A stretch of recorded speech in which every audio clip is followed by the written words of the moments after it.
हिंदी का ये सेट है, ठीक है ना। आप यदि बिहार बोर्ड में एग्जाम दे रहे हैं तो आपको ये हिंदी का सेट रामबाण आपके लिए काम करेगा। और आप 5 हिंदी के सेट कर लेते हैं तो हम फुल गारंटी देते हैं कि आपको 100%, इसमें हम 80-90 नहीं बोलेंगे, मतलब 95 एबव आपका क्रॉस कर जाइएगा। आप यदि इसको याद कर लेते हैं, बस केवल इसको 5 सेट को याद कर लेते हैं। आप हिंदी नहीं पढ़े हैं मत पढ़िए, कोई दिक्कत नहीं आपको। देखिए, हिंदी प्रदीप नामक मासिक पत्र निकालना प्रारंभ किया गया था। किसने किया था? बालकृष्ण भट्ट ने किया था। बहुत बढ़िया जवाब है, बालकृष्ण भट्ट। बालकृष्ण भट्ट की रचना किसने किया था? सॉरी, क्या रचना किया था? बातचीत का। कौन सी रचना बालकृष्ण भट्ट ने नहीं किया? 100 अजान एक सुजान, अनुतम ब्रह्मचारी ही का है, ठीक है। 4 नंबर को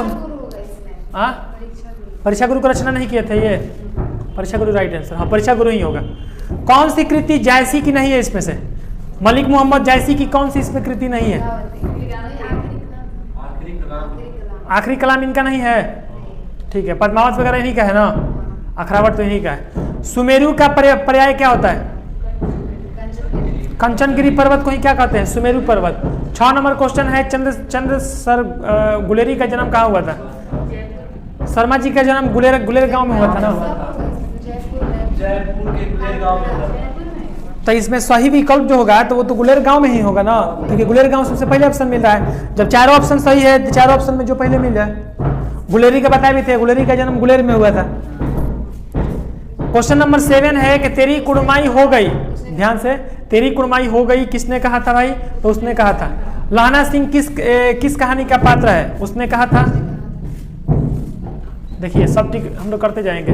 9 नंबर क्वेश्चन है कि भगवान श्री कृष्ण किस कवि के पूजा करते थे?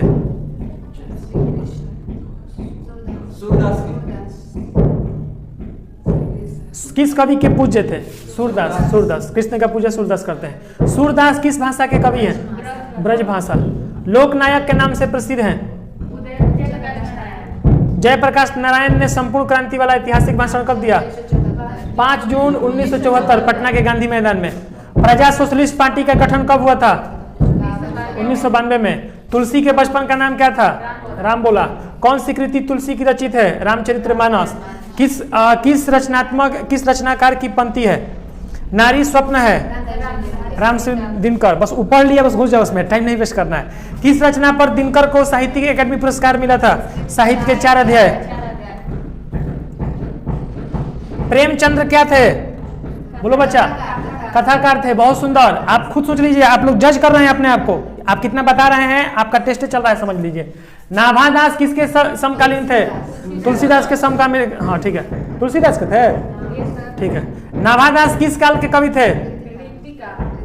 ऋतिक काल। नो, किसके बिना नई कहानी की कल्पना नहीं की जा सकती है? जी वही बोले हैं ना कि नई कहानी की अवधि नहीं किया जा सकता है। अज्ञेय का उपन्यास नहीं है? त्रिशंकु सही जवाब। रोज कहानी में अतिथि बनकर कौन आया था?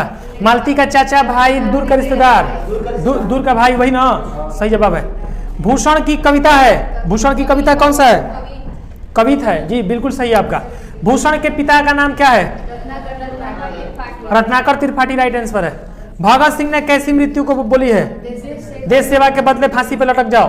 भगत सिंह और राजनीतिक शीर्षक के निबंध में भगत सिंह, बिल्कुल सही जवाब है। क्या आप लोग बढ़िया से इसका आंसर कर रहे हैं? बिल्कुल। गणेश शंकर विद्यार्थी किस पात्र के संपादन किए हैं? मतलब कौन सा? प्रताप। प्रताप राइट आंसर है। 28 का आंसर आपका कौन सा है? घ नंबर सही है।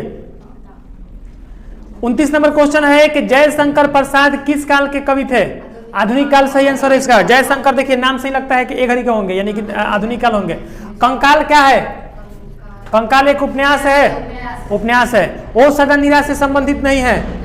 गंडक नदी संबंधित नहीं है, नहीं तो ब्रह्मपुत्र नदी, कृष्ण नदी, गंगा नदी सबका उल्लेख किया गया। ओ सदा नीरा चैप्टर पढ़ाए थे। तो ओ सदा नीरा में बिहार के किस भूभाग की संस्कृति का वर्णन किया गया है? चंपारण का किया गया है। थारन शब्द किस शब्द से? थार से विकसित हुआ है। पुत्र वियोग शीर्षक कविता किस काव्य में? मुकुल में। और सुभद्रा कुमारी चौहान, ये भी मुकुल वाला ही होगा। देख रहे हैं ना, लग रहा है ना कि हाँ पढ़ा हुआ है सब, तभी तो खटाखट मार रहे हैं हम लोग आंसर। जिसको याद नहीं है उसको भी याद हो जाएगा इसमें। सिपाही की माँ की रचना विधि है? एकाकी है। बहुत सुंदर जवाब है। कौन सी कृति मोहन राकेश की नहीं है? इतिहास और रचना नहीं है उनकी, याद है आपको? चलिए, ऐसे भी लग नहीं रहा है ये वाला, बाकी तीनों लग रहा है कि पढ़ा हुआ चीज है। मोहन राकेश की एकाकी का शीर्षक है सिपाही की माँ। जूठन कौन लिखे थे? ओम प्रकाश वाल्मीकि। हाँ, कौन सी कृति शमशेर बहादुर सिंह की है? काल तुमसे होड़ है मेरी। हाँ, क्योंकि ये सुना हुआ चैप्टर लग रहा है। अब समझ लीजिए कि आपको मिलता जुलता लगना चाहिए। ऑब्जेक्टिव का पहचान दो तरीके से होता है, जो है लिखा हुआ है उसको ढूंढेंगे, और जो नहीं लिखा हुआ है तो वो नहीं मिलना चाहिए, मतलब वो सेंस में आना चाहिए कि पढ़ा हुआ है कि नहीं है। सुकून की तलाश, सॉरी सुकून की तलाश, शमशेर सिंह बहादुर। प्रगीत और समास किस पुस्तक की संकलित है? किस पुस्तक में संकलित है प्रगीत और समास? वाद विवाद और संवाद। नामवर सिंह के गुरु कौन थे? क्या नाम था उनके गुरु का? हजारी सिंह द्विवेदी कि रामचंद्र शुक्ल होगा? नामवर सिंह के गुरु रामचंद्र शुक्ल। थोड़ा देख लो जल्दी से जाके। नेक्स्ट क्वेश्चन है कि रामवर सिंह का जन्म कब हुआ था? मिला उसका? ठीक है, 20 जून 1925 को सही जवाब है। थोड़ा देखो तो रामवर सिंह वाला गुरु का नाम क्या है उनका?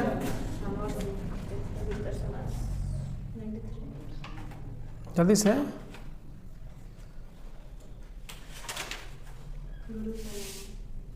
नीचे वाला देखोगे तो मिलेगा तुरंत उसी टाइम पे। लाओ निकाल देते हैं, लाओ। 28 जुलाई। तो तुम लोग गलती ने बता दिया इसको, वही ना बोल रहे हैं कि देखो इसको 28 जून 1927 को। इनके गुरु का नाम क्या है भाई?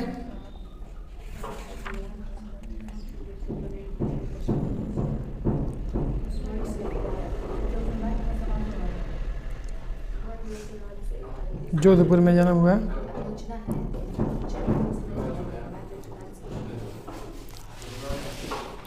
इधर उधर इसमें हो गया है ना।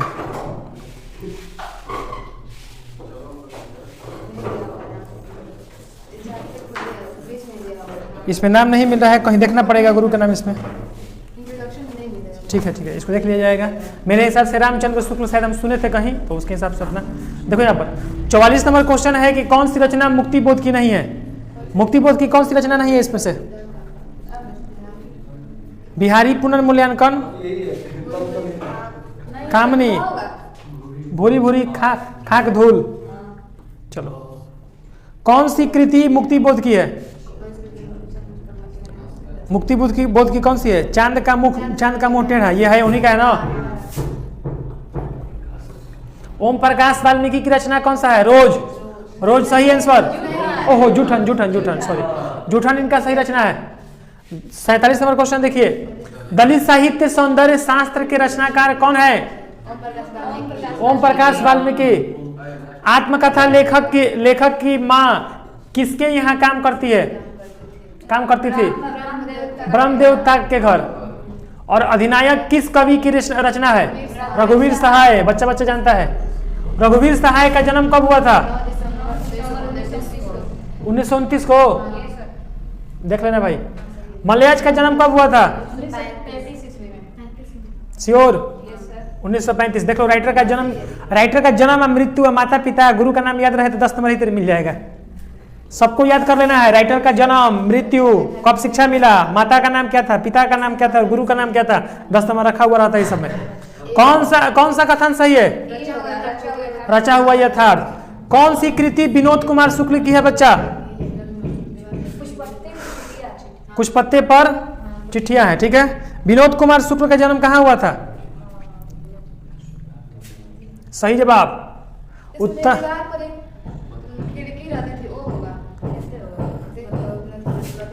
कंफर्म है? दीवार पर एक खिड़की बोल रही है भाई। 1 मिनट रुक जाइए, थोड़ा देख लेने दीजिए इसको। हाँ ठीक है, राइट आंसर यही है। दीवार में एक खिड़की रहती है। और जन्म कहाँ हुआ था इनका?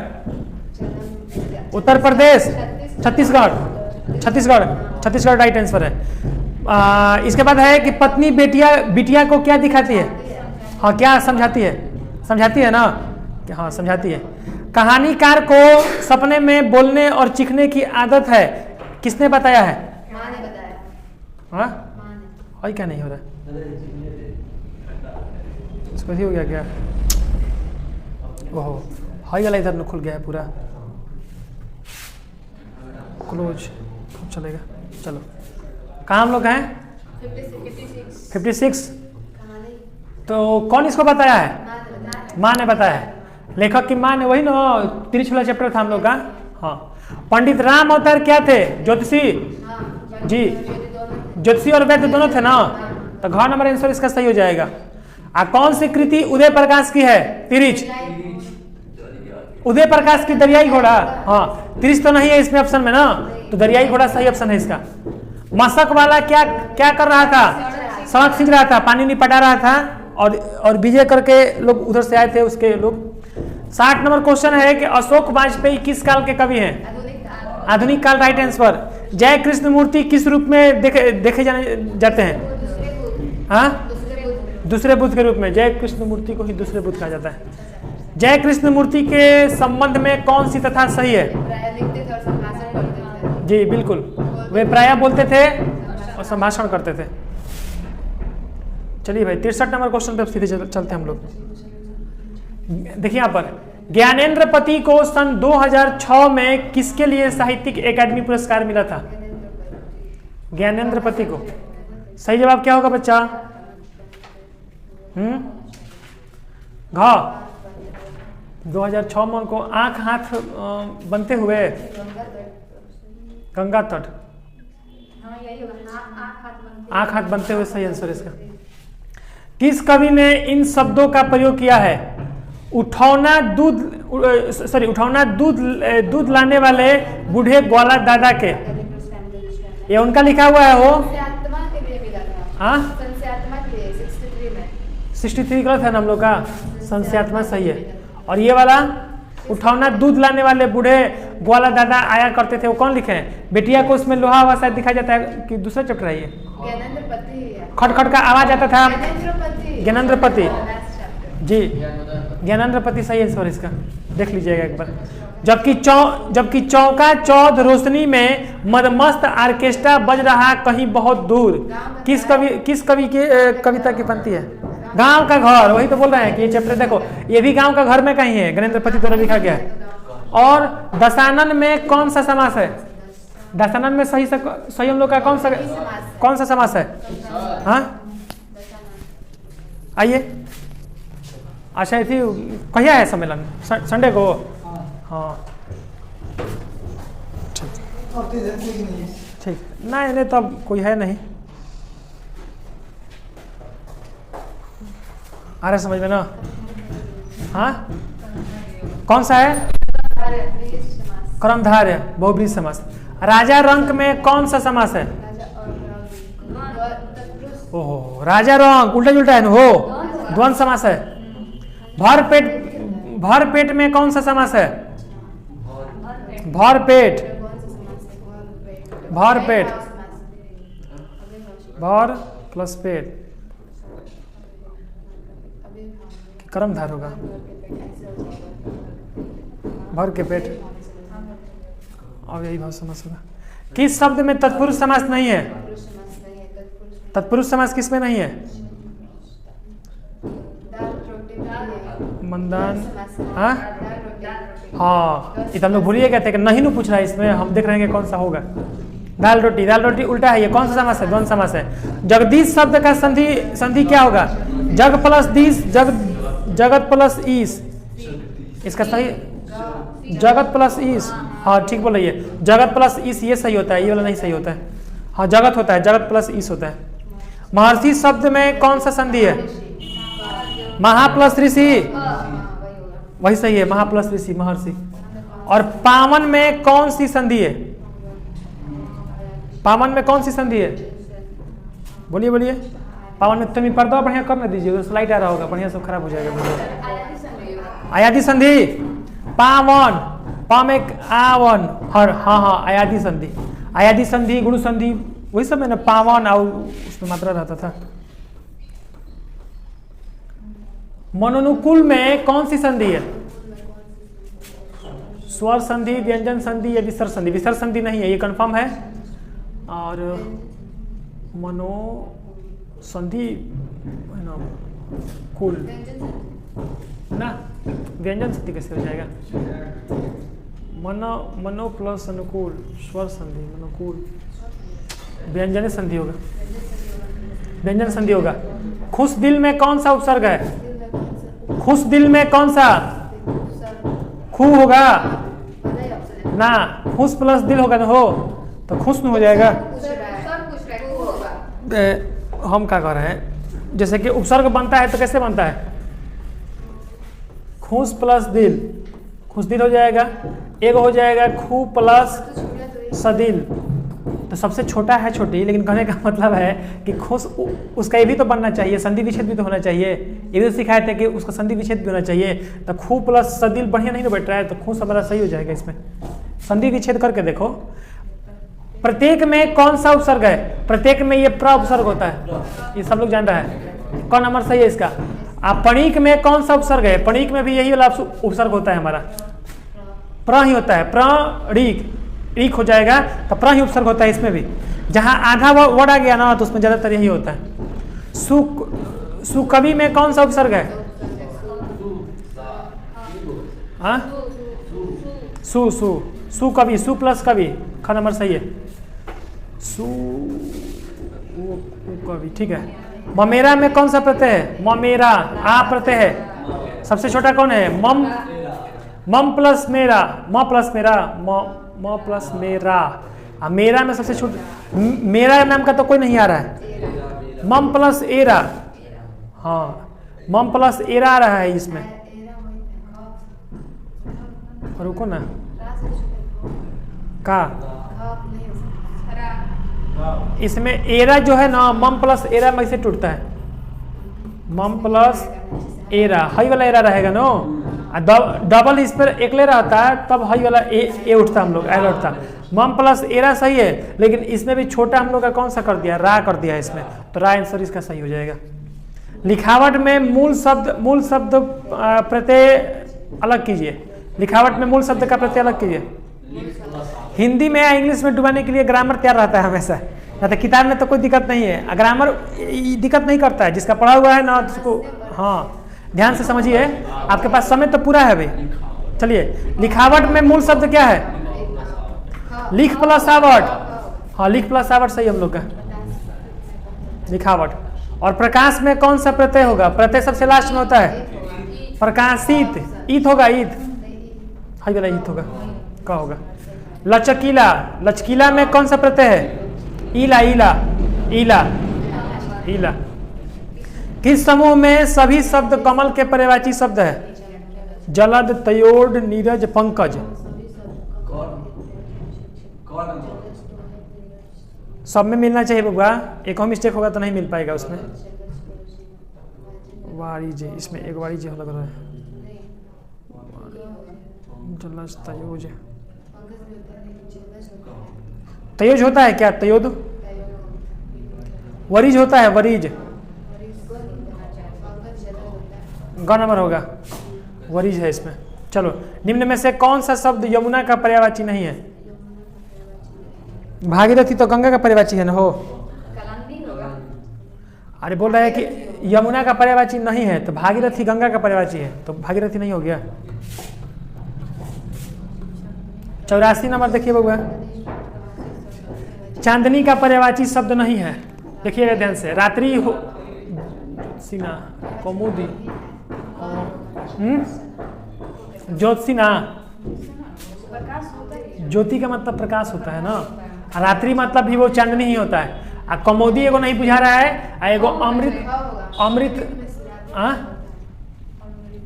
अमृतृणी, दो को देखो, ये दोनों में से कोनो एगो होगा, ये फाइनल है। कमोदित होता है, तो कमोदित होता है, कमोदित ये आपका आंसर होगा, घ नंबर होगा। कमुद का पर्यायवाची शब्द नहीं है, सॉरी मुकुंद, मुकुंद का पर्यायवाची शब्द नहीं है। केसारी, अनगनन, ऋषिकेश, हमको तो मुकुंद का मतलब क्या होता है पढ़ाया गया है ये वाला। मुकुंद अब देखना पड़ेगा, झूठ मूठ का गलती मारने से काम जो हो जाएगा। ऑलरेडी हम लोगों ने 60 से ज़्यादा ऑब्जेक्टिव इसमें कर लिया है, बड़े बड़े ऑब्जेक्टिव नहीं किया है। हाँ इसको छोड़ दीजिए, आगे बढ़िए, जो होगा बाद में देख लिया जाएगा, क्योंकि ऑलरेडी हम लोग 60 मार चुके हैं। देखो हम लोग अभी तक टोटल 84 ऑब्जेक्टिव सही सही मारे हैं। इसमें बाई चांस एक मान लो गलती होगा तो 83 ऑब्जेक्टिव सही है अभी तक हम लोगों का। उपेक्षा का विपरीत शब्द क्या होगा? विपरीत शब्द क्या होगा? अपेक्षा होगा। उपेक्षा अपेक्षा, अपेक्षा सही है, उत्पेक्षा नहीं होगा हो। अपेक्षा उपेक्षा होता है, एक उत्पेक्षा भी है। उत्थान का विलोम क्या होगा? उत्थान पतन एक ही होता है। समान, निष्कृष्टता, अवमान, अवमान होगा इसका। उत्थान का अवमान होगा ना तो निष्कृष्टता में से दोनों में से एक होगा। को सोचने दो। उत्थान का मतलब पतन हो जाना, नष्ट हो जाना, निष्कृष्टता नष्ट हो जाना, निष्कृष्टता ही होगा। कृतज्ञ का विपरीत शब्द क्या होगा? कृतज्ञ। कृतज्ञ का क्या होता है? कीर्तिधन। और उसके बाद अतीत का विलोम शब्द, अतीत माने बीता हुआ, भविष्य नो। हाँ चलिए भगवान 90 पे जाइए। जो जीवन को आघात पहुंचाने वाले हो उसे क्या कहते हैं? जो जीवन को आघात या नुकसान पहुंचाने वाले हैं, संहारक। हाँ संहारक इसका सही होगा। संघातिक भी हो जाएगा हो। जो जीवन को आघात पहुंचाने वाले हैं यानी कि नुकसान पहुंचाने वाले हैं। संहारक उसको कहते हैं जो संहार करता है, वध करता है, और जो हौघात करता है उसको संघातिक कहा जाता है। घर में आंसर सही है इसका। हाँ जो युद्ध में स्थिर रहता है उसे क्या कहते हैं? योद्धा, युधिष्ठिर। युधिष्ठिर होगा, युद्ध प्लस स्थिर, युधिष्ठिर, यही स्थिर होता है, युधिष्ठिर। ठीक है ना। महाभारत में भी इसका उल्लेख किया गया कि युधिष्ठिर को स्थिर रहना था युद्ध में। जो दूसरे के बल बूते पर रहता है उसे क्या कहते हैं? अपर बल, प्रभा बल, परोपजीवी। परोपजीवी ही होगा क्योंकि दूसरे पे जो रहता है वो परोपजीवी ही होगा। परोपजीवी सही आंसर होगा इसका। जो घाटिया एक सॉरी जो घटना है होगा, जो घटनाएं एक समय जो घटनाएं एक समान समय घटित होता है उसे क्या कहते हैं? समकालीन। सही जवाब है समकालीन। देख लीजिए इसका आंसर होगा इधर कहीं, कौन और इसका आंसर सही है। कान काटना मुहावरा का अर्थ क्या होगा? कान कटना नो, कान कटना चतुर होना जी। और खोपड़ी खाना, परेशान करना ना कहता है, दिमाग खराब कर रहा है, खोपड़ी खराब कर रहा है। गूलर का फूल होना, घी के दिए जलना। मिला लीजिए घी के दिए जलना ख होगा। हाँ कहाँ है इसका? देखो गूलर का फूल कितना है? 96 है ना। 96 का कौन नंबर होता है? हाँ ठीक बोल रही है, कभी नहीं दिखता है। गूलर का फूल कहाँ दिखता है? हाँ घी के दिए जलाना यानी खुशी मनाना। खुशी वाला है कोनो, प्रशंसा व्यक्त करना। देखो इसका आंसर सही है। दया का विशेषण क्या होता है? दयालु। दया का 98 नंबर है वो। हाँ दयालु ही होगा। स्थान का विशेषण क्या होगा? स्थानीय। विशेषता बताना है। जगह तो नाउन हो गया ना, स्थान भी नाउन ही हो गया। स्थानीय और स्थानीय सही है इसका। विशेषता में तो उल्लेख होता है। जल का विशेषण क्या होता है? जलमय। जलमय सही है। चलिए आंसर देखिए सब हो गया। अब किसी एक विषय पे निबंध लिखना है। आप बताइए किस किस पे निबंध लिख सकते हैं? क्या आप इसमें से कम 3 गो पे निबंध लिख सकते हैं? हम जो भी दे रहे हैं इसमें तो कम से कम 2-3 गो पे हैबिट होना चाहिए लिखने के लिए। आप कम से कम 1.5 पन्ना भर दे लिखते। दहेज प्रथा पर सही है। अनुशासन पे भी हो जाएगा, दूरदर्शन भी हो जाएगा। नारी सशक्तिकरण लिखो तुम लोग, वो भी सही है। बसंत ऋतु भी सही है। और चुनावी प्रक्रिया सबसे बढ़िया है, यानी कि इसमें से लमसम सब हो जाएगा ना। हो जाएगा। बसंत ऋतु नहीं समझते हो? सरस्वती पूजा जब होता है उस टाइम पे, अब होली अलग दिन में आता है वही गरीब। बसंत ऋतु सही है। मेरे हिसाब से ना इस पर सबसे ज्यादा तुम लोग जानते हो किस पर टॉपिक लिखोगे? चुनावी प्रक्रिया पे। पॉलिटिकल साइंस से रिलेटेड बच्चे चुनावी प्रक्रिया पर हम लोग सबसे ज्यादा लिख देंगे। और बाद दहेज प्रथा भी कम नहीं है, दहेज प्रथा पे ढेर लिखा जाएगा। आज की समस्या क्या है, पहले उसकी विशेषता बताना है, पहचान बताना है, तरीका होना चाहिए लिखने का। तरीका होना चाहिए लिखने का। हम कभी निबंध सिखाएंगे, जैसे हिंदी भी चल रहा है ना, तो किसी दिन निबंधे के लिए, स्पेशल निबंध के लिए आप पत्र आता है एप्लीकेशन लिखने के लिए हिंदी वाला, इंग्लिश वाला भी के लिए भी निकाल देंगे समय, 1 घंटा निकालेंगे समय, और उसमें एक और चीज़ कैसे किया जाता है, हालांकि नोट्स में सब चीज़ मेजर किया गया उसमें। कि 2 अवतरणों की सरपंग व्याख्या कीजिए, कर सकते हैं बच्चा? दुगुना हो जाएगा व्याख्या इसका। कि 2 अवतरणों की सरपंग व्याख्या कीजिए। प्रातः नभ का भोर था, हो जाएगा। आज दिशाएं भी हंसती है, सुभद्रा कुमारी चौहान का लिखा हुआ है। और जिस पुरुष में नारीत्व नहीं हो, ये हो जाएगा। बिना फेरे घोड़ा बदलता, ये हो जाएगा, नहीं हो जाएगा? तो बताइए तो कौन नंबर हमको कैसे बोलिएगा आप लोग? प्रातः नभ था बहुत नीला शंख जैसा, भोर का नभ राख से लिपी हुई चौका अभी गीला पड़ी थी।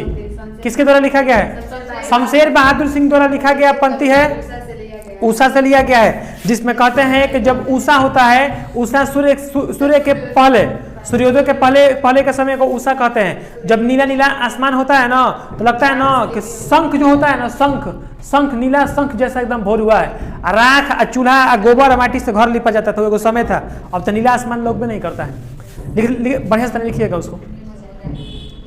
आज दिशाएं भी हंसती है, उल्लास विश्व पे छाया है, मेरा खोया हुआ खिलौना अब तक मेरे पास नहीं आया है। प्रस्तुत पंक्ति सुभद्रा कुमारी चौहान द्वारा पुत्र वियोग में लिखा गया है। वो कहती है कि उनका लड़का जो मृतक हो गया है, मर गया है, अभी तक लौट कर नहीं आया। इसका प्रश्न उत्तर भी आता है। हाँ, सुभद्रा कुमारी चौहान से ऑब्जेक्टिव सब्जेक्टिव फाइनल रहता है कि आईवे करेगा, जॉन भी पूछे उसमें से। जिस पुरुष में नारीत्व नहीं है वो अपूर्ण है। रामधारी सिंह दिनकर द्वारा और नारीश्वर से प्रस्तुत पंक्ति उठाया गया है, और इसमें कहते हैं कि जिस पुरुष में नारी के गुण नहीं है वो क्या है? अपूर्ण है। अर्थात नारी जैसा दया, माया और ममता और व्यक्तित्व अच्छा होना चाहिए। घ नंबर देखिए, बिना फेरा घोड़ा बिगड़ता है और बिना लड़े सिपाही। प्रस्तुत पंक्ति उसने कहा है, चंद्रगुलेरी शर्मा द्वारा लिखा गया है। इसमें कहते हैं कि घोड़ा फेरा नहीं जाए, घोड़ा को दौड़ाए नहीं, घुमाए नहीं, तो घोड़ा बिगड़ जाएगा, फिर वो रेस में कभी जीत नहीं पाएगा। उसी प्रकार सैनिक को लड़ाए नहीं, ट्रेनिंग नहीं दे, तो वो भी क्या हो जाएगा? असफल हो जाएगा। अपने प्रधानाचार्य के लिए आवेदन पत्र लिखिए, जिसमें खेल का सामान उपलब्ध कराने के लिए प्रार्थना हो जाएगा ना? कैसे लिखिएगा? सेवा में श्रीमान प्रधानाचार्य, जैन कॉलेज आरा, जैन कॉलेज आरा, महाराजा कॉलेज आरा, जिस कॉलेज में अपना नाम लिखेगा। फिर लिखेगा नीचे में एक लाइन छोड़कर, विषय खेल कूद के सम्मान, कहाँ गया हो? हाँ, खेल का सामान उपलब्ध कराने के संबंध में। और फिर लिखेगा, महाशय सविनय निवेदन यह है कि हमारे स्कूल में स्पोर्ट्स अर्थात खेल के लिए उपलब्ध सामान्य नहीं है, हमें कृपया करके उपलब्ध कराएं, ताकि होने वाले भावी प्रतियोगिता और खेल प्रतियोगिता में हम लोग प्रथम अच्छा स्थान लाएं या प्रथम स्थान लाएं, और अपने जिले और अपने स्कूल, अपने कॉलेज का नाम क्या करें? रोशन करें। अतः आपसे नर्म निवेदन है कि खेल का सामग्री जल्द से जल्द, 15 अगस्त आने वाला ही है, उससे पहले ही मंगा दीजिए। एक डेट मार दिया जाएगा। समझ में आ रहा है ना? हो जाएगा ना? अथवा अपने मित्र को उसकी माता जी के आकस्मिक निधन पर एक संवेदना पत्र लिखिए, तो ये भी लिख सकते हैं ना? प्रिय मित्र,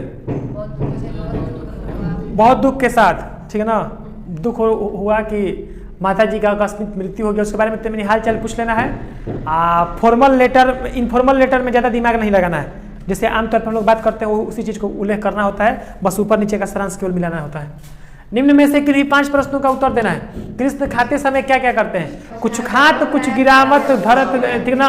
हाँ, निहारत नंद की रनिया, नंद की कनिया, क्या कहते हैं? यानी भगवान श्री कृष्ण खाते समय कुछ खाते हैं, कुछ गिराते हैं, और खाना में उनको माखन और दही सबसे ज़्यादा प्यारा है उनके लिए। दही बड़ा नहीं, माखन खाते हैं सबसे ज़्यादा। हाँ, दही बड़ा पुआ पकवान था जिसमें दही और माखन सबसे ज़्यादा खाते हैं। उषा का जादू कैसा है? उषा का जादू नीले शंख की तरह है। सुबह का जो मौसम होता है, सूर्य उगने से पहले नीला नीला आसमान पहले लगता था, तो इतना प्रदूषण हो गया है कि नीला आसमान गायब हो गया है, व्हाइट आसमान लगता है। सूर्य के रोशनी के पहले उषा का जादू दिखता है, जिसमें पूरा आकाश मानो एक नीले शंख के भांति दिखता है, नीले समुद्र की भांति दिखता है। और उस समय चौका चौकी भी अपना जो होता है अपना लिप पोत के वो लोग तैयार कर देती है।